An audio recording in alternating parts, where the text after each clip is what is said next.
प्रभु यीशु मसीह के प्रिय और मधुर नाम में आप सबों को जय मसीह की, प्रेज द लॉर्ड, यीशु सहाय, शालोम कहती हूँ। मैं आपकी बहन मिसेस प्रीति कुजूर आप सबों का बहुत बहुत बहुत स्वागत करती हूँ मेरे यूट्यूब चैनल पर और फेसबुक मसीह मंथन छत्तीसगढ़ के पेज पर।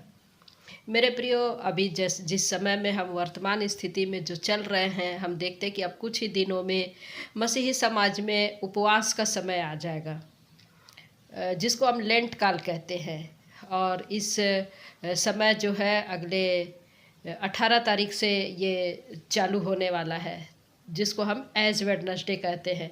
और आपने थंबनेल में भी देखा होगा, मैंने बनाया था कि एज वेडनेसडे क्या है, भस्म बुधवार क्या है, या राख का बुधवार क्या है, इसको मनाना चाहिए या नहीं मनाना चाहिए।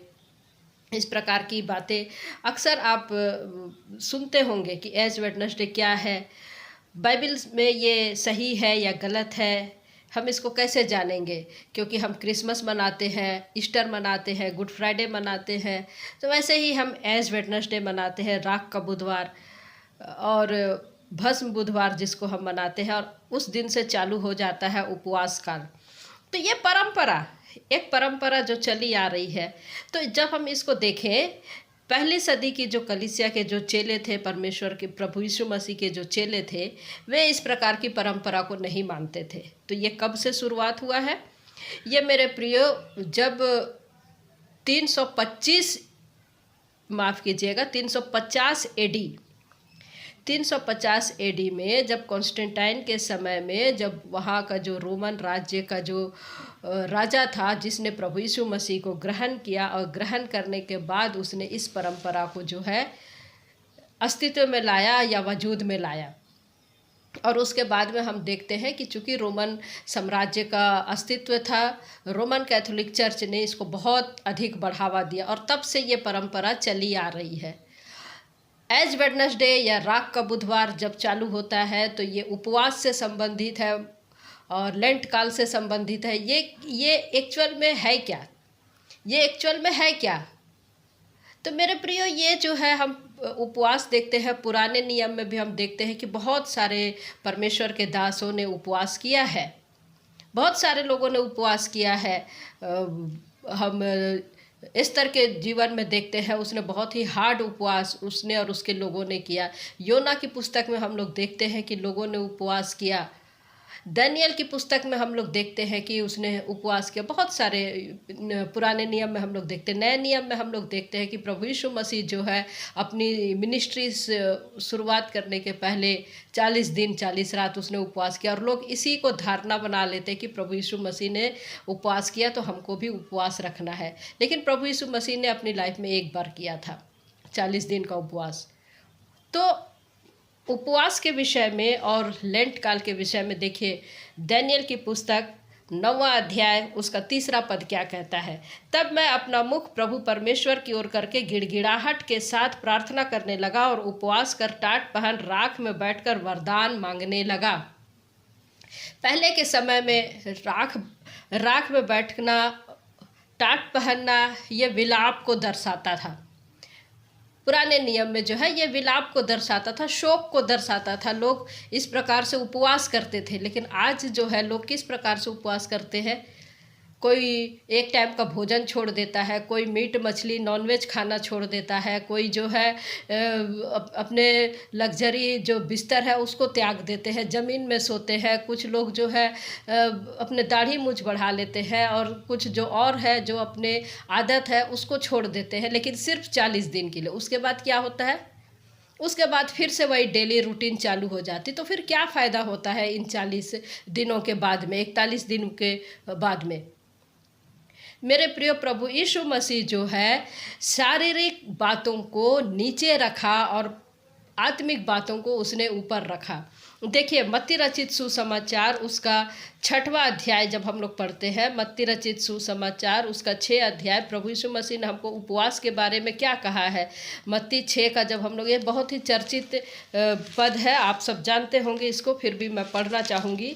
मत्ती 6 का 16 से पढ़ेंगे। जब तुम उपवास करो तो कपटियों के समान तुम्हारे मुँह पर उदासी ना छाई रहे, क्योंकि वे अपना मुँह बनाए रहते हैं ताकि लोग उन्हें उपवासी जाने।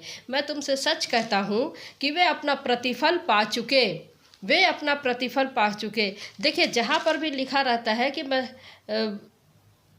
आगे क्या कहता है कि परंतु जब तू उपवास करे तो अपने सिर पर तेल मल और मुंह धो, ताकि लोग नहीं परंतु तेरा पिता जो गुप्त में है तुझे उपवासी जाने। इस दशा में तेरा पिता जो गुप्त में देखता है तुझे प्रतिफल देगा। देखिए मैं क्या कहना चाह रही थी कि उपवास करने का, जब हम उपवास कर रहे तो क्या कह रहा प्रभु यीशु मसीह कि जब तू उपवास करे तो अपने सिर पर तेल मल और मुंह धो, ताकि लोग नहीं परंतु तेरा पिता जो गुप्त में है तुझे उपवासी जाने। तो तेल मल कहने का अर्थ है कि उस समय में तेल मला जाता था। आज जैसे आप इत्र लगाते, सेंट लगाते, तो अपने आप को लोगों को दिखाने की ज़रूरत नहीं है, मुंह लटकाने की ज़रूरत नहीं है, इतना दाढ़ी बढ़ाने की ज़रूरत नहीं है कि हमको पब्लिक देखे और हमको लगे कि हाँ मैं बहुत धर्मी हूँ और मैंने ऐसा कर दिया है, ये उपवासी है, मैं ढिंढोरा पीट रही हूँ कि मैं बहुत धर्मी हूँ। तो इस उपवास से परमेश्वर प्रसन्न नहीं होता है। हम बात कर रहे हैं उपवास और साथ ही साथ में राख बुधवार, भस्म बुधवार, एज वेडनेसडे के बारे में। तो हम देखते हैं कि जो ईस्टर है या फिर गुड फ्राइडे है, इसके दिन तारीख जो है चेंज होते रहती है। हर साल आप देखेंगे कि चेंज होते रहता है। और आप देखेंगे क्रिसमस का डेट कभी चेंज नहीं होता है, 25 दिसंबर को ही मनाया जाता है, लेकिन ईस्टर का दिन हर साल चेंज होता है। मेरे प्रियो, ऐसा क्यों होता है? आप सोचते होंगे कि ऐसा क्यों होता है। और साथ ही साथ आप देखेंगे कि 22 मार्च से पहले और 25 अप्रैल के बाद, ध्यान रखिए 22 मार्च से पहले और 25 अप्रैल के बाद में जो है कभी भी ईस्टर नहीं आता है। तो ये क्यों नहीं होता है? ऐसा क्यों होता है? ऐसा क्यों होता है मेरे प्रियो? हर साल ईस्टर का बदलता है और ईस्टर को हम लोग जानते हैं कि 40 दिन, माफ़ कीजिएगा, कि इससे पहले 46 डेज, 40 दिन, और यदि संडे को मिलाते हैं, 6 संडे मिलाते हैं तो 46 डेज, 40 दिन का और प्लस 6 संडे। तो ये जो है ये चांद को देख करके किया जाता है, ये चांद को देख करके निर्धारित किया जाता है, इसका डेट जो है निर्धारित किया जाता है। कैसे? लूनार कैलेंडर यहूदियों के हिसाब से, सोलार कैलेंडर जो हम लोग जो इस्तेमाल करते हैं सोलार कैलेंडर, लेकिन इसकी जो निर्धारित होती है ये लूनार कैलेंडर के हिसाब से होती है। बसंत ऋतु में, जिसको हम स्प्रिंग सीजन कहते हैं, बसंत ऋतु के बाद जो पूर्णिमा का दिन आता है, उस पूर्णिमा के आसपास में जो पहला संडे होता है उसको ईस्टर का दिन घोषित किया जाता है। बड़ी ध्यान से सुनिएगा।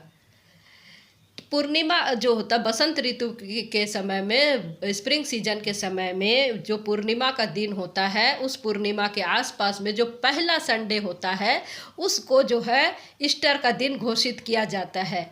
और उसके पहले 40 दिन या फिर 46 दिन, इंक्लूडेड संडे मिलाए 46 दिन, तो उसके पहले जो कि बुधवार आता है वो हो जाता है आपका राख का बुधवार। तो उसको इस तरीके से उसको घोषित किया जाता है। तो ये पुराने नियम में, पुराने समय के आधार पर और चांद के हिसाब से इसका दिन तारीख तय होता है। देखिए इसके विषय में, चांद के विषय में प्रभु परमेश्वर ने क्या कहा है। देखिए यशायाह नबी की पुस्तक, उसका पहला अध्याय को देखिए। यशायाह नबी की पुस्तक, उसका पहला अध्याय पद 13 और 14 को देखिए, क्या कहता है वचन। व्यर्थ अनबलि फिर मत लाओ, धूप से मुझे घृणा है, नए चांद और विश्राम दिन का मानना और सभाओं का प्रचार करना यह मुझे बुरा लगता है। महासभा के साथ ही साथ अनर्थ काम करना मुझसे सहा नहीं जाता। तुम्हारे नए चांदों और नियत पर्वों के मानने से मैं जी से बैर रखता हूँ। वे सब मुझे बोझ जान पड़ते हैं, मैं उनको सहते सहते उकता गया हूँ। देखिए परमेश्वर कैसे फटकार रहा है, परमेश्वर किस प्रकार से फटकार रहा है। वैसे ही हम व्यवस्था विवरण में देखते हैं, व्यवस्था विवरण की पुस्तक, उसका 4था अध्याय पद 19 को देखिए। लेकिन आपको समझ में आए इसलिए मैं 15 पद से पढ़ रही हूँ। इसलिए तुम अपने विषय में बहुत सावधान रहना, क्योंकि जब परमेश्वर ने तुमसे होरेब पर्वत पर आग के बीच में बातें की, तब तुम आपको कोई रूप ना दिखाई पड़े। कहीं ऐसा ना हो कि तुम बिगड़ कर, कहीं ऐसा ना हो कि तुम बिगड़ कर, चाहे पुरुष चाहे स्त्री के, चाहे पृथ्वी पर चलने वाले किसी पशु, चाहे आकाश में उड़ने वाले किसी पक्षी के, चाहे भूमि पर रेंगने वाले किसी जंतु, चाहे पृथ्वी के जल में रहने वाली किसी मछली के रूप की कोई मूर्ति खोद कर बना लो, या जब तुम आकाश की ओर आंखें उठाकर सूर्य, चंद्रमा और तारों को अर्थात आकाश का सारा तारागण देखो, तब बहा कर उन्हें दंडवत करके उनकी सेवा करने लगो, जिनको तुम्हारे परमेश्वर यहोवा ने धरती पर के सब देश वालों के लिए रखा है। देखिए, कहीं तुम बहक करके तुम कहीं उनको दंडवत ना करने लग जाओ। इसलिए परमेश्वर जो है इजरायलियों को क्या कह रहा, सावधान रहने के लिए कह रहा है। तो चांद को देख करके ईस्टर का त्यौहार घोषित किया जाता है। चांद को देख करके ईस्टर का दिन तारीख तय किया जाता। तो आप सोच के देखिए कि हमको इसको मनाना चाहिए या नहीं मनाना चाहिए। आप खुद निर्णय लीजिए कि परमेश्वर कैसे इजरायलियों को फटकार रहे हैं कि चांद को देख करके तुम कोई कार्य नहीं करना, और वही परंपरा को लेकर के आ रहे हैं। और जैसे कॉन्स्टेंटाइन ने किया 350 एडी में, तो वो चली आ रही। देखिए प्रभु यीशु मसीह ने क्या कहा है, मत्ती रचित सुसमाचार उसका 23 अध्याय उसका 23 पद क्या कहता है।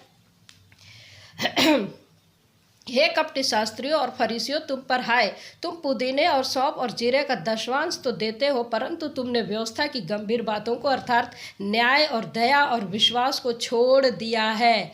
कैसे छोड़ दिया? तुमने शारीरिक कार्य तो कर रहे हो, तुम पुदीने का और दशवांश दे रहे हो, जीरे का दशवांश दे रहे हो, सौंफ का दशवांश दे रहे हो, तुम रीति विधि तो मान रहे हो, लेकिन तुम क्या नहीं कर रहे हो, गंभीर बातों को अर्थात न्याय और दया और विश्वास को छोड़ दिया। तो मेन बात को तो तुमने छोड़ दिया। शारीरिक कार्य आप जितना भी कर रहे हो, मेन बात जो है उस गंभीर बात को आपने छोड़ दिया है। इसीलिए प्रभु यीशु मसीह क्या कह रहे हैं, शरीर की बात को उसने नीचे रखा है और आत्मिक बात को उसने ऊपर रखा है। और आज हम देखते हैं कि कैसे कैथोलिक चर्च के लोग हों चाहे प्रोटेस्टेंट चर्च के लोग हों, इसको खूब मनाते हैं, बहुत धूमधाम से। 40 दिन का आ गया उपवास करना, हमको 40 दिन मटन नहीं खाना, हमको 40 दिन शादी ब्याह नहीं करना है, हमको दुखी मनाना है। तो दुखी हम क्यों मनाएं? क्योंकि परमेश्वर ने तो हमको खुश रहने के लिए दिया है। उसने अपने इकलौते पुत्र को हमारे लिए दे दिया। हम साटे गए प्रभु में, तो हम दुखी क्यों मनाएं? हमको खुश होना है कि परमेश्वर ने हमको लेपालक पुत्र और पुत्री होने का अधिकार दे दिया प्रभु यीशु मसीह के द्वारा। उसने अपने अनुग्रह हमको दिया और सेंटमेंट हम साटे गए हैं। उसने हमें नई वाचा में लेकर के आए अपने लहू के द्वारा। तो हम क्यों मनाएं? तो इसलिए हमको गुड फ्राइडे कहा जाता है। फ्राइडे को जो हम गुड फ्राइडे मनाते हैं, गुड फ्राइडे कहा जाता है। क्यों हम सैड फ्राइडे या फिर शेड या बेड फ्राइडे कहते हैं, नहीं कहते हैं? क्यों हम बेड फ्राइडे नहीं कहते हैं, या फिर क्यों हम सैड फ्राइडे नहीं कहते? गुड फ्राइडे क्यों कहते? क्योंकि ये परमेश्वर ने हमारे लिए दिया है। क्या कहता है आगे वचन 23 का 23 में आगे, चाहिए था कि इन्हें भी करते और उन्हें भी ना छोड़ते। तुम्हें चाहिए था कि तुम इसको भी करते और उसको भी ना छोड़ते। तो देखिए हमको प्रभु यीशु मसीह ने क्या कहा है। रोमियो की पत्री में हम लोग देखते हैं कि पौलुस क्या कहता है। रोमियो 12 का 12 में क्या कहता है, इसलिए है भाइयों, मैं तुमसे परमेश्वर की दया स्मरण दिलाकर विनती करता हूँ कि अपने शरीरों को जीवित और पवित्र और परमेश्वर को भावता हुआ बलिदान करके चढ़ाओ, यही तुम्हारी आत्मिक सेवा है। हमको परंपराओं से हटना है, हमको परंपराओं से दूर रहना है। पौलुस यहाँ क्या कह रहा है कि तुमको आत्मिक सेवा किस प्रकार से करना है। शारीरिक हमको दिखावा नहीं करना है, लेकिन आत्मिक बातों में हमको उन्नति करते जाना है। क्या कर रहा है, हमारी अपने शरीरों को जीवित और पवित्र और परमेश्वर को भावता हुआ बलिदान करके चढ़ाओ, यही तुम्हारी आत्मिक सेवा है। तो आप चाहे खा रहे हैं चाहे नहीं खा रहे हैं, आप जो भी कर रहे हैं उसमें परमेश्वर की महिमा हो रही है क्या? क्या जो आप कर रहे हैं इससे परमेश्वर प्रसन्न हो रहा है? इम्पोर्टेंट बात यह है। देखिए सबत के समय के लिए रोमियो की पत्री में पौलुस क्या कह रहे हैं 14 अध्याय में पद 5 से, कोई तो एक दिन को दूसरे से बढ़कर मानता और कोई सब दिनों को एक समान मानता है। हर एक अपने ही मन में निश्चय कर ले, जो किसी दिन को मानता है वह प्रभु के लिए मानता है, जो खाता है वह प्रभु के लिए खाता है क्योंकि वह परमेश्वर का धन्यवाद करता है, और जो कोई नहीं खाता वह प्रभु के लिए नहीं खाता और परमेश्वर का धन्यवाद करता है। तो हर एक बात में हर एक बात में, चाहे आप खा रहे हैं तो भी उसमें परमेश्वर की महिमा हो रही है या नहीं हो रही है, आपको तय करना है। क्योंकि आप अपने आप को जांच सकते हैं। आपको कोई दूसरे नहीं जांच सकते, आप खुद अपने आप को जांच सकते हैं। आप खा रहे हैं तो भी परमेश्वर की महिमा हो रही है या नहीं हो रही, नहीं खा रहे तो भी परमेश्वर की महिमा हो रही है या नहीं हो रही है। आगे क्या कहता, क्योंकि हम में से ना तो कोई अपने लिए जीता है और ना ही कोई अपने लिए मरता है। तो हम जो भी करें परमेश्वर के लिए करें। तो अब जो आप उपवास कर लेंगे 18 तारीख से, एज वेडनेसडे शुरू हो गया, लोग कितनी तैयारी करते हैं। 18 तारीख 17 तारीख को पूरे अच्छे से अपना भरपूर आनंद कर लेंगे, एंजॉय कर लेंगे, क्योंकि हमको कल से हमको उपवास रहना है। तो मेरे प्रियो, ये परंपरा और ये रीति विधि से प्रभु यीशु मसीह ने हमको स्वतंत्र कर दिया है, हमको स्वतंत्र कर दिया। और सत्य को जानोगे तो सत्य तुम्हें स्वतंत्र करेगा। और सत्य यही है, हम खाए चाहे नहीं खाए, प्रभु परमेश्वर की महिमा करें। और ये जो है एज वेडनेसडे बिब्लिकल नहीं है, बिब्लिकल नहीं है। फिर भी यदि आप मानते हैं तो कोशिश करें कि परमेश्वर की महिमा इसमें हो। प्रभु आप सबों को आशीष दे। जय मसीह की।